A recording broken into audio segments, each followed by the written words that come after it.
Z Ewangelii według świętego Jana. Jezus powiedział do swoich uczniów: niech się nie trwoży serce wasze. Wierzycie w Boga? I we mnie wierzcie. W domu Ojca mego jest mieszkań wiele. Gdyby tak nie było, to bym wam powiedział. Idę przecież przygotować wam miejsce. A gdy odejdę i przygotuję wam miejsce, przyjdę powtórnie i zabiorę was do siebie, abyście i wy byli tam, gdzie ja jestem. Znacie drogę, dokąd ja idę. Odezwał się do niego Tomasz: Panie, nie wiemy, dokąd idziesz, jak więc możemy znać drogę? Odpowiedział mu Jezus: ja jestem drogą i prawdą i życiem. Nikt nie przychodzi do Ojca inaczej jak tylko przeze mnie. Oto słowo Pańskie. Niech będzie pochwalony Jezus Chrystus. Kochani w Chrystusie, 2 listopada to przede wszystkim święto wszystkich zmarłych. To dzień, w którym wszyscy zastanawiamy się nad sensem naszego życia, ale tematem takim, który łączy ten dzień i łączy wszystkich ludzi, jest temat oczywiście śmierci. Śmierć w kontekście chrześcijaństwa jest perspektywą, bez której trudno zrozumieć w ogóle logikę życia człowieka. Śmierć to jest, jak niektórzy filozofowie mówili, coś najpiękniejszego, co mogło przytrafić człowiekowi, ponieważ to właśnie śmierć staje się perspektywą, z której to strony można zrozumieć to, kim jestem.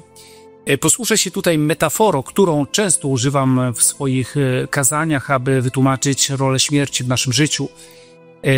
Tą metaforą może być obraz wagi z 2 talerzami. Na jednym talerzu stawiamy to, co chcemy zważyć, na drugim talerzu stawiamy ciężar, który jest przeciwwagą do tego, co chcemy zmierzyć. I w momencie, kiedy chcemy coś zmierzyć, ten odważnik jest bardzo ważny, ponieważ gdy on spadnie z talerza wagi, wtedy to wszystko, co chcemy zważyć, spada na ziemię. Można powiedzieć, staje się bezwartościowe. I tym odważnikiem, kochani, jest życie wieczne, o którym mówi dzisiaj Jezus w Ewangelii. W domu mojego Ojca jest mieszkań wiele. Idę, aby wam to mieszkanie przygotować. To jest mieszkanie życia wiecznego. A więc, kochani, to, kim jestem, to, co robię, moja praca, moja rodzina, uniwersytet, to, o czym myślę, powinno być mierzone zawsze właśnie w perspektywie mojego ostatecznego spotkania z Bogiem, w perspektywie śmierci. Człowiek dzisiejszy zapomniał, że mu musi umrzeć. I to jest największy dramat człowieka, kochani. Jeśli chcesz zmienić twoje życie, jeśli chcesz nadać temu życiu sens, codziennie musisz pamiętać o tej jednej myśli, że musisz umrzeć, że przyjdzie czas twojego spotkania z Bogiem. Jeśli wprowadzicie tę myśl do waszego nie tylko słownika duchowości, ale do waszego życia, wtedy wasze życie radykalnie się zmieni, bo każde spotkanie z człowiekiem, każde spotkanie z jakąś rzeczywistością, czy to piękno, czy to rzeczywistością też krzyża, cierpienia, będzie miało zupełnie inny sens. Święty Franciszek, jak wiecie, nazywał śmierć swoją najkochajszą przyjaciółką. Wielcy teolodzy, chociażby von Balthasar, słynny szwajcarski filozof i teolog, mówił, że śmierć jest chyba największą formą solidarności Boga z człowiekiem, ponieważ Jezus Chrystus, właśnie Bóg, w tej solidarności nie tylko umarł tak, jak człowiek umiera, ale doświadczył również ciemności, bólu, lęku w ogrodzie oliwnym, a więc Bóg poprzez śmierć swoją na krzyżu staje się niezwykle, powiedziałbym, do końca solidarny z Tobą. Kiedy przyjdzie Ci też umierać, Pamiętaj o tym, bracie, siostro, że Chrystus już wcześniej doświadczył twojej śmierci. Oczywiście, kochani, są różne śmierci. Jest śmierć biologiczna, która czeka na każdego z nas, ale są również inne śmierci, na przykład śmierć mentalna, śmierć, w której na przykład człowiek traci pewność siebie. Zobaczcie, ile jest na przykład w świecie depresji, ile jest załamań, ile jest lęków. Bardzo często jest to śmierć właśnie ludzi, którzy nie wiedzą, w którym kierunku już pójść.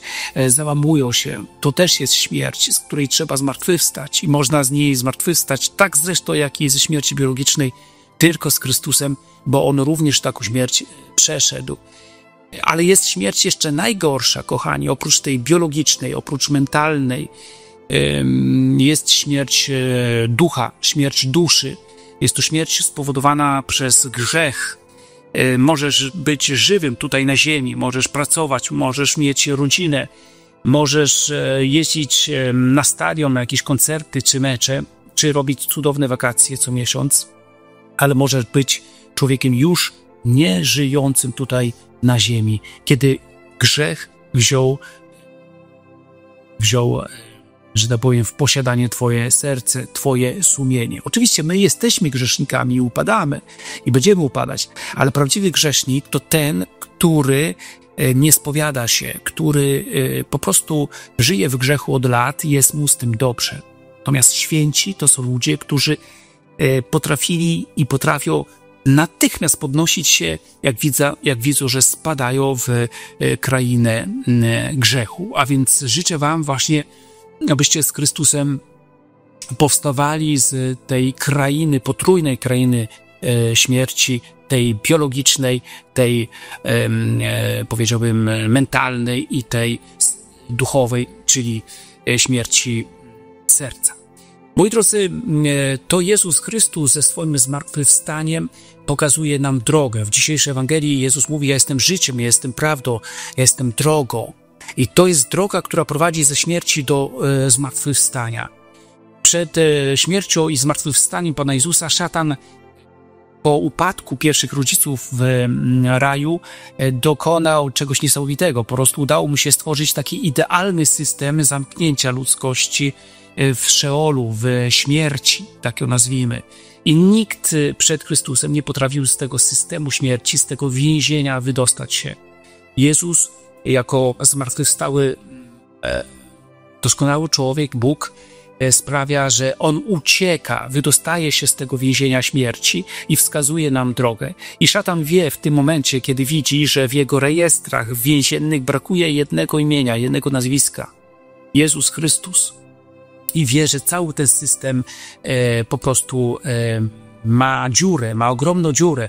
I tą dziurą, tym otworem, tym wyjściem, które nazywa się zmartwychwstanie, może wyjść z tego systemu śmierci cała ludzkość. I on ogromnie tego się boi, dlatego też robi wszystko, aby zatrzymać całą akcję Kościoła, całą akcję ewangelizacji. Pójść za Chrystusem. Moi drodzy, pójść za Chrystusem to przede wszystkim być również Jego apostołem, być Jego uczniem. Pamiętajcie, że czasami my doświadczamy rzeczywiście jakiegoś cierpienia, jakiegoś krzyża. Już cierpienie samo w sobie jest pewną śmiercią. Ale i w tym przypadku jest to niezwykle ważne, bo takie cierpienie, taki krzyż, taka śmierć czyni to, że praktycznie czasami tracisz wszystko. Wszystko. I po tym straceniu wszystkiego zostajesz tylko ty. Zostaje tylko to twoje ja, które w tobie żyje. I to jest to twoje ja, które, można powiedzieć, określa, kim ty jesteś. I to jest cudowny punkt, żeby ruszyć do przodu, żeby nawrócić się, żeby zmienić swoje życie. Nie bójcie się właśnie tego wydostania się, kochani, z tego, powiedziałbym, klosza takiego osobistego więzienia. Mówiąc to, myślę na przykład o larwie, która wydobywa się, prawda, z tego swojego pojemniczka. Jeśli chce stać się motylem, tam w środku tego pomieszczenia, w którym przybywa, tego jajka, tak myślę, że nazywa się biologicznie to coś, w którym żyje larwa, nie ma miejsca na skrzydła i trzeba rozerwać, zrobić sobie miejsce, to znaczy pójść w kierunku Boga, pójść w kierunku również innych ludzi, żeby wyjść właśnie z tej śmierci. Moi drodzy, żeby to zrobić, Chrystus właśnie liczy na nas, liczy, że my staniemy po Jego stronie. On jest światłem. Jezus mówi w pewnym momencie: wy jesteście światłością i światła nie ukrywa się pod korcem, tak? Ale stawia się na świeczniku. My czasami stawiamy właśnie pod łóżkiem, pod korcem takie światło Chrystusa, bo boimy się zaświadczyć o Chrystusie w świecie, boimy się dać świadectwo. A tymczasem my wiemy, że my nie jesteśmy słońcem. Słońcem jest Jezus Chrystus. Ale bardzo podoba mi się taka metafora księżyca, że widzicie, księżyc, my mamy być takim księżycem, który odbija promienie, bierze te promienie na siebie i ukazuje tym ludziom, którzy są gdzieś tam w ciemności, w śmierci, prawda? Pokazuje światło. Nie jest to nasze światło, bo my tylko odbijamy to światło w nocy od słońca, którym jest Jezus. Ale człowiek, który stoi w swojej nocy i widzi tylko księżyc, czyli ciebie, twoje świadectwo, a ty jesteś ukierunkowany na Chrystusa, wie, w którym kierunku ma pójść. Bardzo często właśnie starożytni kierowali się, patrząc na księżyc, w ten sposób chociażby kierowali swoje statki, czy też swoje karawany, aby dojść do konkretnego miejsca. A więc bądźcie tym księżycem w śmierci wielu ludzi, którzy żyją obok nas, aby pomóc im właśnie wydostać się z tego więzienia, o którym wam mówiłem, a jedyną drogą jest Jezus Chrystus. Śmierć, kochani, jak mówił również Karl Rahner, wielki, wybitny teolog, to jest ekstremalna forma wyrażenia twojej wolności. Bo to jest ostateczne twoje wypowiedzenie tak albo nie Bogu. I to jest ta wolność, którą ty wypowiadasz, kiedy dotyka ciebie śmierć.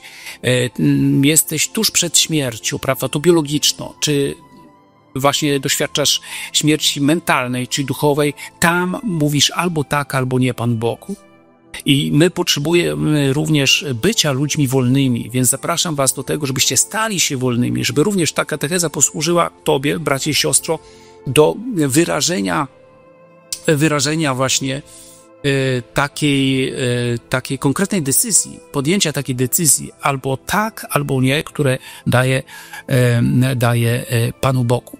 Kochani, jeszcze wracając do tego wątku wyjścia do drugiego człowieka, który żyje w nocy swojego życia, w nocy grzechu, w nocy jakiegoś cierpienia, to jest bardzo ważne, kochani, żebyśmy brali z sobą zawsze Pismo Święte. Bierzcie Pismo Święte z sobą, bo tym kierunkiem, który nas samych naprowadza na to światło, którym jest Słońce, czy Jezus Chrystus, i jest Słowo Boże.